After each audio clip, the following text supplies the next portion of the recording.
নমস্কাৰ, মই ৰুবুল আমিন আৰু আপোনালোকে চাই আছে নিটিড একাডেমি। কোনে ক'ৰ পৰা চাই আছে নিশ্চয় কমেণ্ট কৰি জনাব। চ' আহক আমি এইটো ভিডিঅ' শিকিম ক্লাছ 1ৰ গণিত বিষয়ৰ 11 নম্বৰ অধ্যায়ৰ বিষয়ে।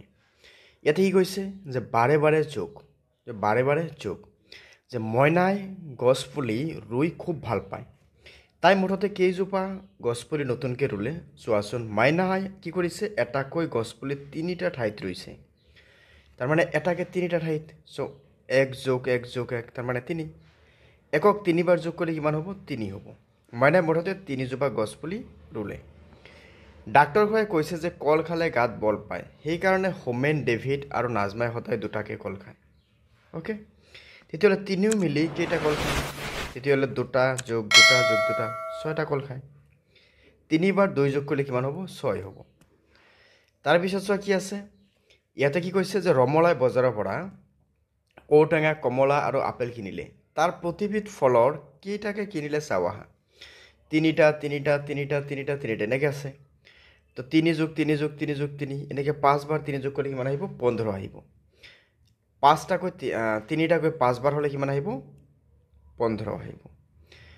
ৰমলাই মুঠতে কিমানটা ঔটেঙা কিনিলে? 15টা।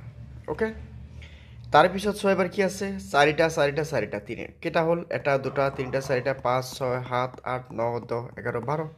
তো 12টা। 4টাকৈ 3বাৰ হ'লে কিমান আহিব? 12 আহে।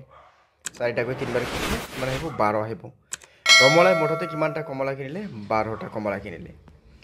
তাৰপিছত চোৱা ইয়াতে কি আছে, 5টা আপেলকে আমি 4বাৰ যোগ কৰিলে কিমানটা হ'ব? 5 6 7 8 9 10 11 12 13 14 15 16 17 18 19 20।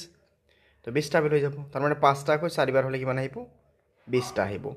ৰমলাই মুঠতে 20টা আপেল কিনিলে। অ'কে, এইবাৰ চোৱা ইয়াতে কি আছে, 4 এনেকৈ কেইবাৰ আছে? 4বাৰ আছে। কিমানটা হ'ব?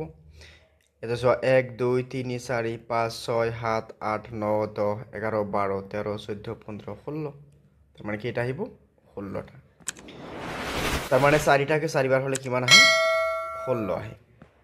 তাৰপিছত কি আহে, 3টাকৈ 6বাৰ আহিলে কিমান আহিব?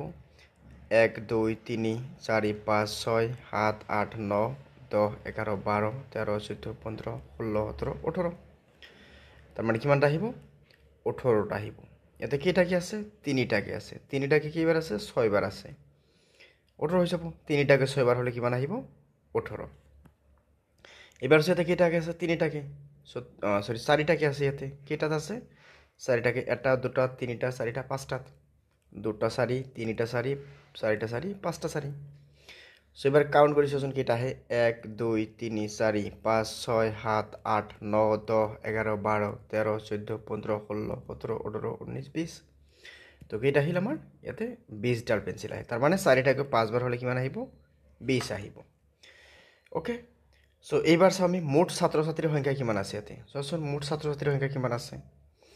ইয়াতে কি পাইছোঁ আমি? প্ৰথম বেঞ্চত কেইজন আছে? 2জন। তাৰপিছত ইয়াতে কেইজন আছে? 2জন। তাৰপিছত ইয়াতে কেইজন আছে? 2জন। ইয়াতে কেইজন আছে? 2জন। ইয়াতে কেইজন আছে? 2জন। আৰু ইয়াতে কেইজন আছে? 2জন। তেতিয়াহ'লে টোটেল কেইটা হ'ব?